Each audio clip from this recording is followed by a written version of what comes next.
Bienvenidos al programa en el que les contamos, repasamos y analizamos todo lo que está pasando en el tablero geopolítico con un Donald Trump que hablaba de paz en Oriente Medio y con una pregunta: ¿cuánto va a durar esta paz? ¿En qué momento se va a producir el ataque de Estados Unidos? Con estos mensajes de Trump, que habla de un ultimátum, que habla de 10 días, con este viaje de Marco Rubio la próxima semana, el próximo 28 de febrero, y con todas las alertas encendidas en Oriente Medio, con el mayor despliegue militar de Estados Unidos desde el año 2003, desde la invasión en Irak, hoy además con ejercicios navales conjuntos entre Rusia e Irán, y con duros mensajes de Rusia hablando de una escalada en Oriente Medio. Vamos a mirar también a esta Junta de Paz que está presentando ahora mismo Donald Trump, pero antes vamos a mirar a su mensaje más destacado. Este es el plazo para Irán, este es el ultimátum de Donald Trump.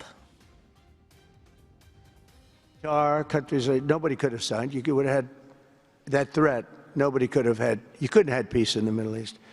So now we may have to take it a step further, or we may not. Maybe we're going to make a deal. You're going to be finding out over the next probably 10 days. But this meeting today is proof. With determined leadership, nothing is impossible. Bueno, pues este era el último mensaje por parte de Donald Trump para Irán, advirtiendo en varias ocasiones sobre cosas malas, hablando de la situación en Oriente Medio. Dice que estamos en un momento de paz, pero que Irán debe unirse también a este camino, debe alcanzar un acuerdo, o de lo contrario sucederán cosas malas. Vamos a analizar precisamente cómo está esta situación, cómo está este momento, esta escalada de tensión en Oriente Medio, como siempre, con los mejores expertos. Hoy contamos con Santiago Armesilla, director del Instituto Beatriz Galindo La Latina. ¿Qué tal, Santiago? Muy buenas tardes. Buenas tardes, bien hallado, como siempre. Tenemos a Carlos Mamani, analista internacional. ¿Qué tal, Carlos? Muy buenas tardes. Muy buenas tardes, Sergio, y saludos a los contertulios. Y contamos con Luis Rodrigo de Castro, profesor de Derecho Internacional Público y Relaciones Internacionales en la Universidad CEU San Pablo. ¿Qué tal, Luis? Muy buenas tardes. Hola, buenas tardes. Bueno, pues antes de nada, muchas gracias a los tres por la espera en un día en el que, bueno, Trump era el protagonista, suele ser el protagonista, y un día de mucha tensión en Oriente Medio, sobre todo pendientes de Irán. Luis, si te parece, empezamos contigo. Estamos ante una nueva escalada, ante un nuevo momento de mucha tensión, con este despliegue militar, con estos bombarderos, estos dos portaaviones también que ya están en Oriente Medio, y con la sensación de que el ataque es inminente. Luis, quiero saber cómo ves tú de momento la situación en Irán. Bueno, el ataque es inminente, eso veremos a ver si realmente se llega a materializar, porque también otra opción es que esto acabe quedando en una demostración de fuerza. Habrá que ver también, digo, cómo evoluciona todo esto, porque no sería la primera vez que Estados Unidos muestra el músculo militar, enviando a la Armada y llevando a cabo este tipo de maniobras militares, a veces también conjuntas con algún socio en concreto. En este caso tenemos también ahí el papel de Israel, que seguramente tiene algo que decir, pero en todo caso yo no creo que vayamos a un escenario en el que Estados Unidos decida invadir por tierra Irán. Eso sería, es decir, siguiendo un poco el modelo de la invasión de Irak del año 2003. Eso sería totalmente un error, sobre todo porque, bueno, pues ya salieron escaldados de Vietnam hace más tiempo, pero también de Afganistán hace no tanto, y eso pues también perdura en el imaginario colectivo. Yo creo que las acciones en todo caso serían muy microscópicas, pero yo de momento prefiero mantenerme un poco escéptico respecto a que todo esto se vaya a materializar. Yo creo que de momento Estados Unidos está dejándose notar, está mostrando su presencia, y habrá que ir viendo si realmente todo esto se produce. Y insisto, porque yo creo que esto también es importante, la opinión de Israel va a ser determinante, por mucho que nos pueda parecer que el primer ministro israelí pues va un poco supeditado a Washington. Yo creo que aquí las cosas son un poco distintas, y habrá que ir viendo, pero yo de momento no las tengo todas con la opción de que el ataque se produzca. No estoy descartando que así sea, sino que a día de hoy creo que hay posibilidades de que no suceda. Pues Carlos, te quiero preguntar a ti también por ello. ¿Cómo ves la situación con este despliegue, ¿no?, sin precedentes? Estamos hablando del mayor despliegue de Estados Unidos en la región desde el año 2003, es decir, desde la invasión en Irak. Tenemos el ejemplo de lo que pasó con Venezuela, ¿no?, con este despliegue de la Armada que terminó, bueno, pues con este ataque y también con esta captura de Nicolás Maduro. ¿Cómo ves este ultimátum que lanzaba Trump hace apenas unos minutos, y sobre todo cómo ves la situación en torno a Irán? Bueno, puede ser inminente el ataque, ¿verdad? Pero eso no se podría afirmar categóricamente hasta que acontezca. De momento yo considero que no creo que sea un cálculo muy fácil de hacer para Estados Unidos. Como mencionó el compañero, hay una presión muy fuerte de Israel, país ante el cual es el único lugar y espacio al cual Estados Unidos ha demostrado en más de una ocasión su lealtad. De hecho, es el único país en el mundo al que le tiene lealtad. Así que va a ser determinante también cómo jalonee Israel a Estados Unidos. Ahora, ya un plano operativo. Estados Unidos, claro, como bien menciona Sergio, es la primera vez que está movilizando capacidades de esa magnitud desde 2003 en lo que fue Irak, ¿no? Pero acá hay que decir algo claro también. Habíamos mencionado en otras entrevistas que efectivamente Irán no es Venezuela y tampoco es Irak. O sea, tiene capacidades militares, sobre todo misilísticas, armamentísticas de última generación, que no harían tan fácil una intervención de ese tipo, ¿no? De hecho, Estados Unidos, ese tipo de intervenciones al siglo XXI, un tanto desfasadas. ¿Qué es un portaaviones, dos portaaviones frente a las capacidades misilísticas hipersónicas que tiene Irán, por ejemplo, ¿no?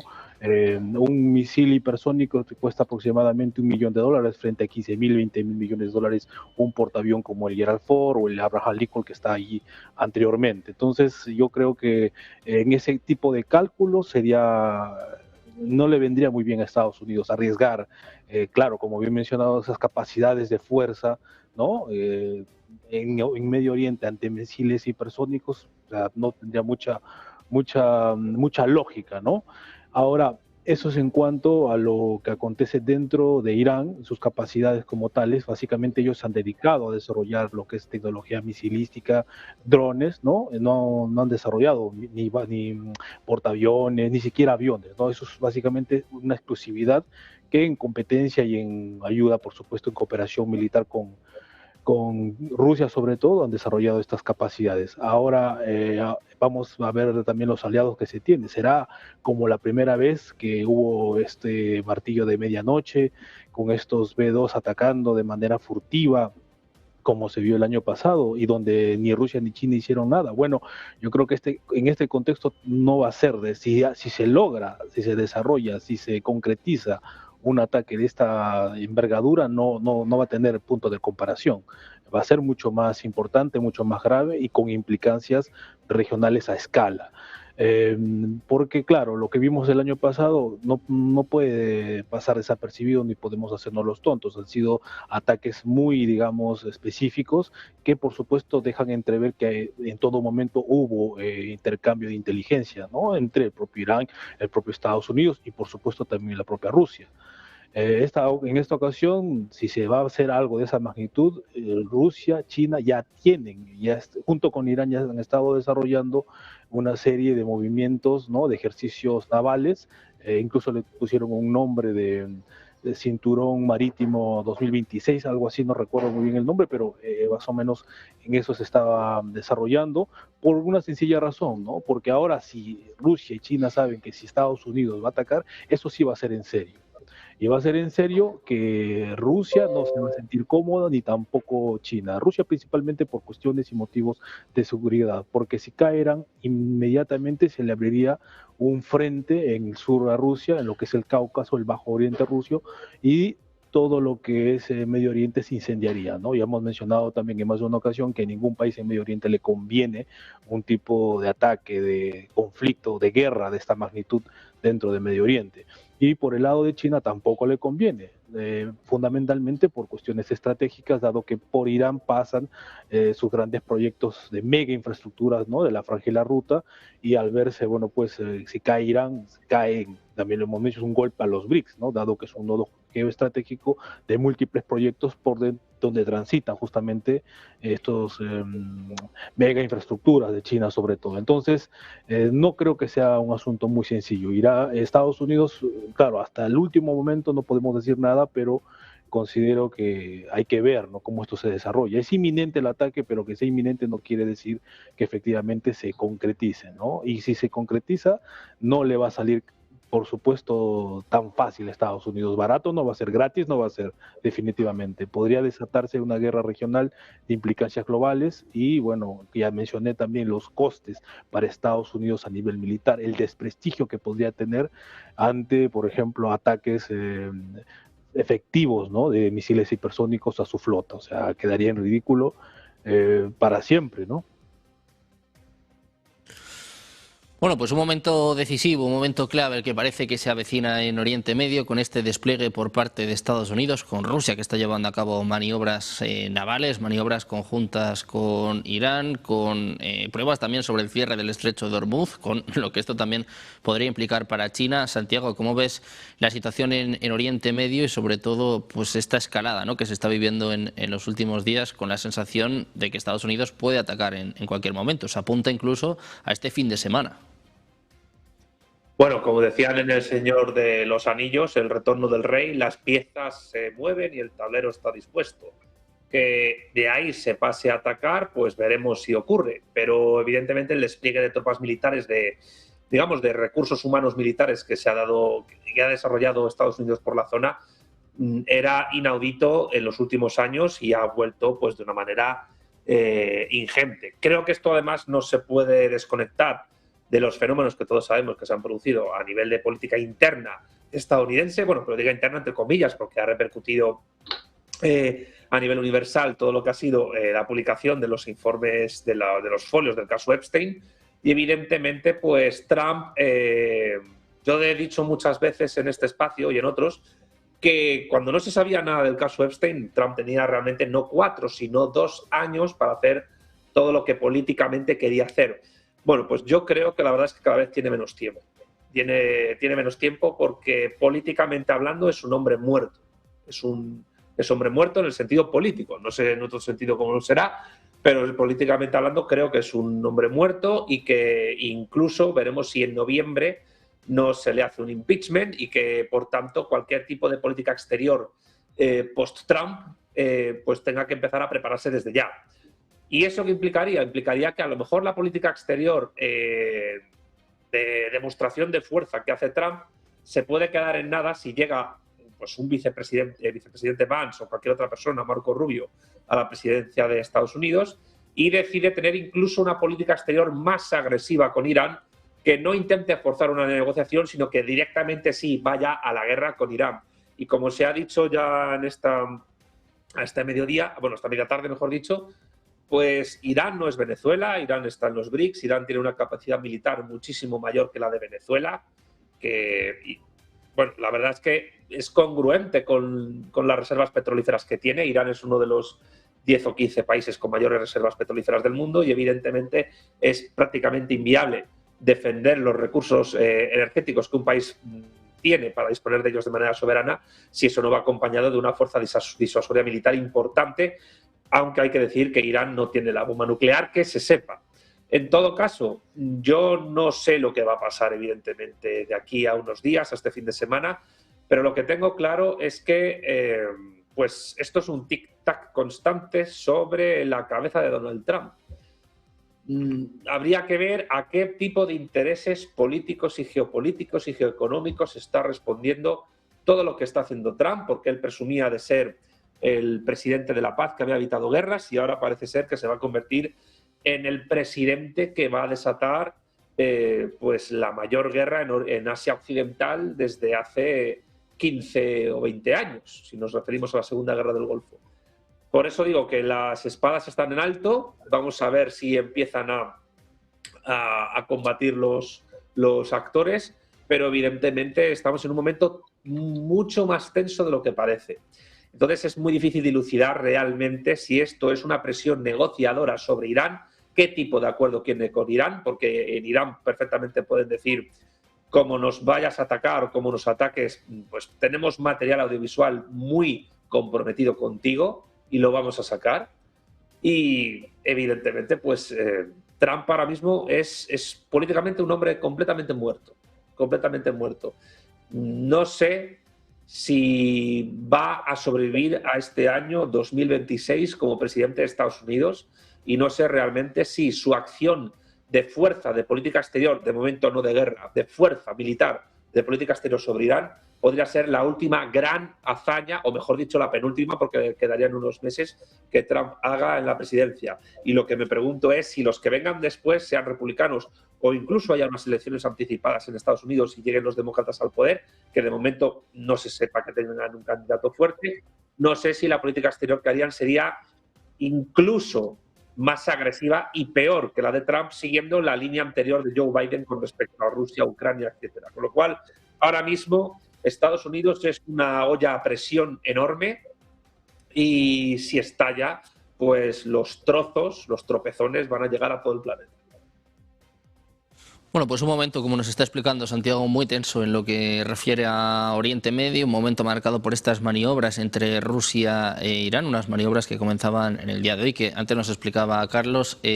Luis, te quiero preguntar precisamente por esto. Ya hemos escuchado al Kremlin, hemos escuchado a Dmitry Peskov alertando de una escalada sin precedentes. No hemos escuchado a China, pero imaginamos, hombre, pues que no tiene mucho interés en que caiga Irán, ¿no? Imaginamos que sería uno de los países más perjudicados. ¿Hasta qué punto pueden llegar a involucrarse tanto Rusia como China en caso de que esto suceda, ¿no? En caso de que se desate una guerra en contra de Irán? Bueno, hablamos de Irán, pero hablamos también de refilón de Arabia Saudí, porque en esa zona geopolítica y geográfica en la que se encuentran los dos estados, evidentemente son dos estados con aspiraciones, porque lo son, a potencia regional, pero solo puede quedar uno. Son dos gallos de pelea en un mismo corral y solo puede quedar uno de ellos, o por lo menos liderar esa región, con las dimensiones también religiosas que hay, porque unos son wahabíes, versión suní, otros tienen una perspectiva de la otra rama del Islam, y ahí hay varios componentes, como todo lo que afecta a esa región de Oriente Medio. Además, también tenemos de refilón que mirar a Siria, porque ese equilibrio recompuesto que ha habido en el país después de la caída de Bashar al-Assad, pues tampoco es baladí. Y hasta qué punto Rusia va a permitir perder otro peón dentro de ese tablero en favor, por lo menos, o a simple vista, de Estados Unidos, pues habrá que ver. China es verdad que tiene una política exterior mucho más tranquila, mucho más pausada, no se mueve tanto por el interés inmediato, tiene esa filosofía budista, confuciana, de ir más lento, de ver las cosas con otro tiempo, y ahí habría que ver exactamente si China opta por rompiendo un poco lo que ha sido su perspectiva actual y lo que ha sido su participación en la política exterior, mucho más decidida, mucho más directa, o sigue optando por esa más moderada y más templada, ¿no? Es verdad que China cada vez tiene un papel más importante en la esfera global, pero yo introduciría también esas variables, la variable siria y la variable saudí, y en conexión con Estados Unidos nuevamente remarcar la variable israelí. Yo, esto que estamos presenciando, yo no sé hasta qué punto el escenario puede llegar a complicarse tanto, como decía Santiago, de un presidente renunciando. También hay que considerar que Donald Trump es ante todo un hombre orgulloso, y irse por la puerta de atrás cuando él iba a devolver la grandeza nuevamente a América, pues evidentemente le haría quedar como todo lo contrario. Y yo creo que ahí intentaría resistirse. Lo del impeachment, bueno, pues si los demócratas tienen la mayoría suficiente como para ponerlo en marcha, podrían ponerlo en marcha, pero se requieren 2/3 en el Senado, y ahí esa mayoría no sería posible, pero sí contribuiría a desgastar nuevamente la imagen del presidente y también a menoscabar la seriedad política, porque en los últimos años este mecanismo se ha llevado a cabo de manera un poco, bueno, de aquella manera desvirtuando lo que es esa esencia, que es preservar la institución de la presidencia y ponerlo en marcha solo en casos sumamente justificados, ¿no? Las elecciones anticipadas en Estados Unidos no son posibles, no es un modelo parlamentario, está tasado cada 4 años en caso de que haya una vacante en la presidencia. Hay una línea de sucesión que comienza por el vicepresidente y que continúa por el presidente, por el speaker de la Cámara de Representantes, el presidente pro tempore del Senado, y a partir de ahí todos los miembros del gabinete con capacidad para ser elegibles a la presidencia, ¿no? Y yo ahí no sé hasta qué punto podríamos ver esa sucesión volver a ponerse en marcha nuevamente, como ha pasado en otros momentos de la historia. Pero la situación en Oriente Medio, estamos, por cerrar un poco el círculo, porque veo que se nos va un poco el tiempo, creo que estamos muy lejos de ver una situación tranquila. de ver a ese Donald Trump que apostaba por esa línea que le llevara a llegar a recibir el Nobel de la Paz, y sobre todo una línea muy diferente a esa que vimos durante el primer mandato, la primera administración Trump, en la que el presidente se mostraba mucho más concentrado en las políticas internas, no solo en las políticas internas, pero fundamentalmente económicas, y la política exterior era como esa línea aislacionista que Estados Unidos siguió en otro tiempo, ¿no? Esta segunda administración es muy diferente, sobre todo porque aquí, retomando un poco también lo que decía Santiago, de que es un presidente políticamente muerto, en cierto sentido sí lo es. Es un presidente que ya no puede volver a reelegirse y, por tanto, puede tener, eso es verdad que le da esa cojera de poder continuar más allá de los 3 años que le quedan sus políticas y sus líneas de actuación, pero también le permite un margen mucho más amplio de no verse condicionado por esa inminencia electoral que al final, más pronto o más tarde, acaba llegando, ¿no? Santiago, sabemos que te tienes que ir. No sé si antes quieres hacer algún apunte precisamente sobre esto, ¿no? Sobre lo que puedan hacer o lo que puedan decir tanto Rusia como China. Bueno, la verdad es que Rusia y China entiendo que tienen más interés en que Irán se mantenga existiendo en su sistema político actual que Venezuela, ante lo cual no han podido hacer nada, aunque es cierto que el sistema político venezolano sigue formalmente existiendo el mismo, pero a nivel de su materialidad, de su desarrollo comercial, de política económica, de política exterior, no es el mismo que antes de la retirada forzada de Maduro del poder. Entonces, como Irán es un lugar fundamental para que los BRICS puedan mantenerse y para que la estrategia de la Franja y la Ruta China pueda mantenerse en el continente afroeuroasiático, que es la gran supermasa continental que tenemos en el planeta, que a veces se nos olvida que Europa y Asia y África están unidas territorialmente, pues evidentemente la caída de Irán podría ser mucho más problemática para los planes y programas de China y de Rusia.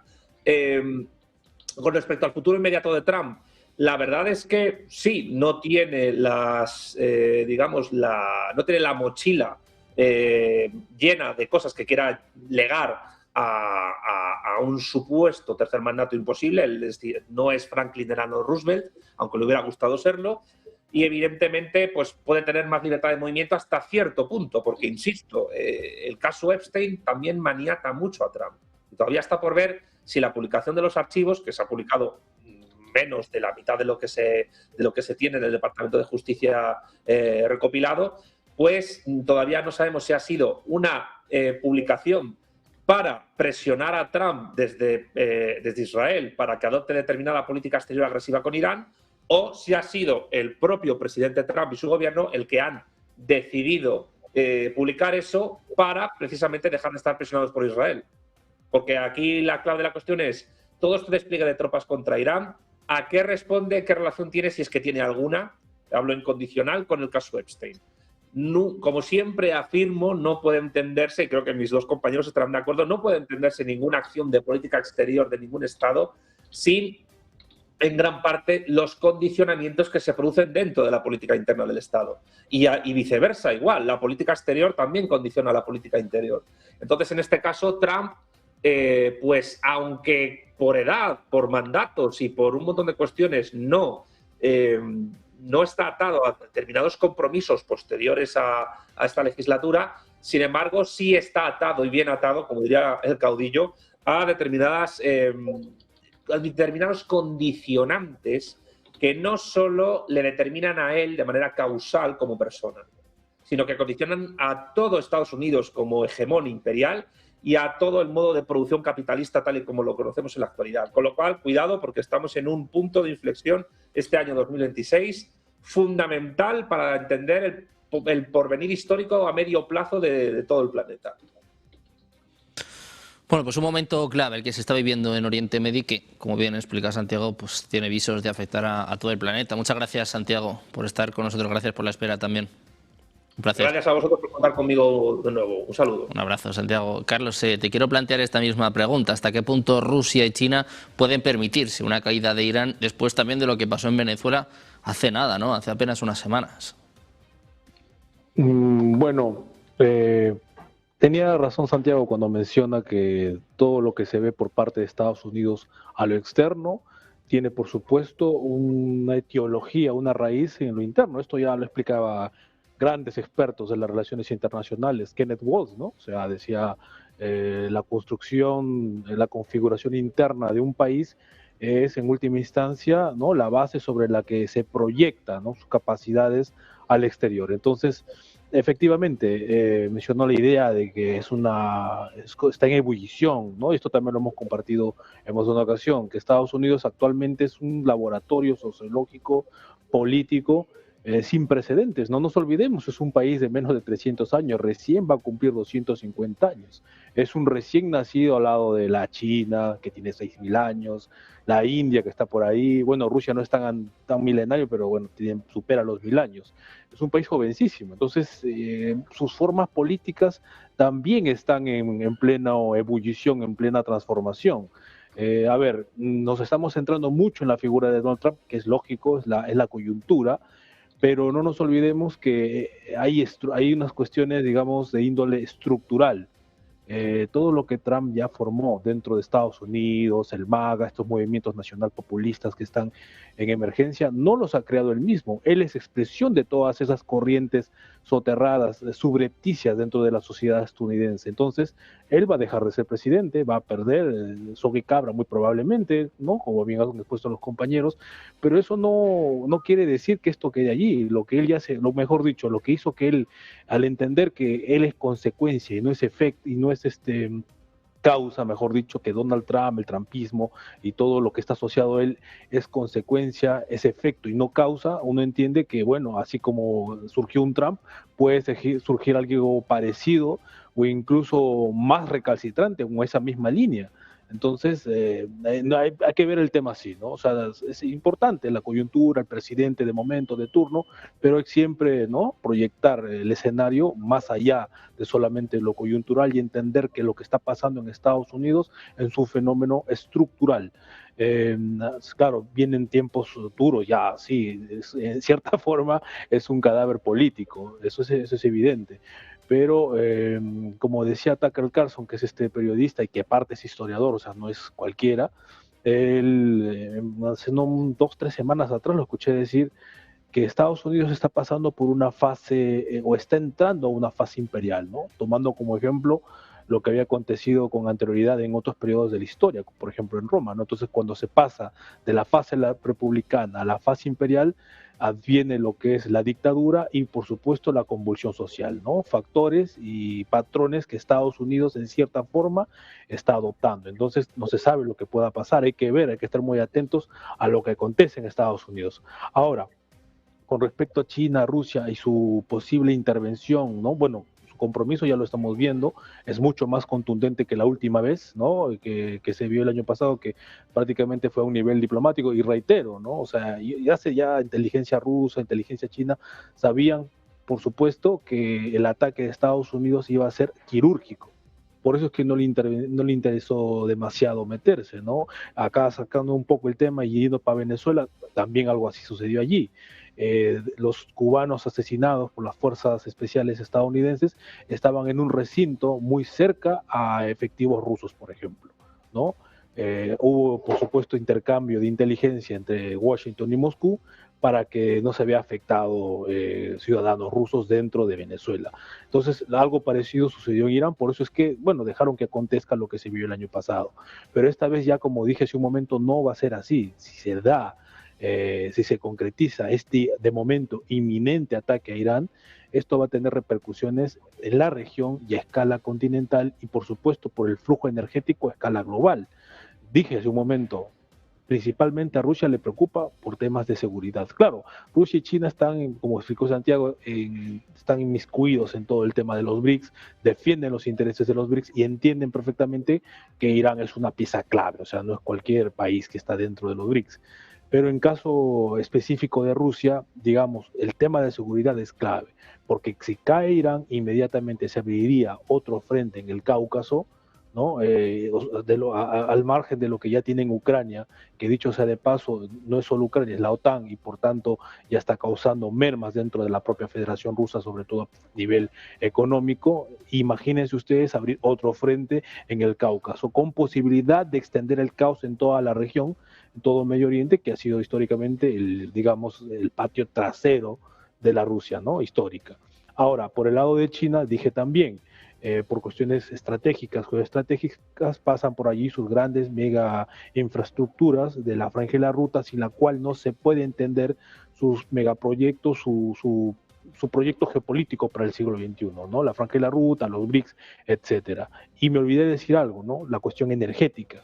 Un aproximado de más de 15, casi 20% de energía le viene de Irán, a precios bastante cómodos para satisfacer toda su demanda energética, ¿no? Que por supuesto se sabe que es inmensa, dado que es la matriz productiva más grande del planeta. Y bueno, entonces consecuentemente tanto Rusia como China no pueden dejar caer Irán, ¿no? Esta vez ya saben, si ellos están acompañando digamos, en ejercicios navales a Irán, es porque perfectamente se dan cuenta que esto sí ya puede ir en serio y no como la última vez. La última vez nunca hemos visto ese acompañamiento que se le hizo, ¿no? Solamente algunas declaraciones diplomáticas, pero esta vez ya estamos viendo que ya al intervenir con ejercicios militares de cara a una posible ataque de Estados Unidos y entiéndase con Israel, yo creo que eso ya cambia la ecuación. Bueno, pues un momento clave en Oriente Medio, pendientes de lo que suceda en las próximas horas, también de lo que puedan decir, de lo que puedan hacer tanto Rusia como China. Luis, Carlos, un placer contar con los dos por aquí. Muchísimas gracias. Muy buen día a los dos. Gracias, saludos. Muy buena tarde. Nosotros vamos a hacer una pequeña pausa, pero enseguida seguimos con más geopolítica. Enseguida, Alberto Iturralde, en Negocios Televisión.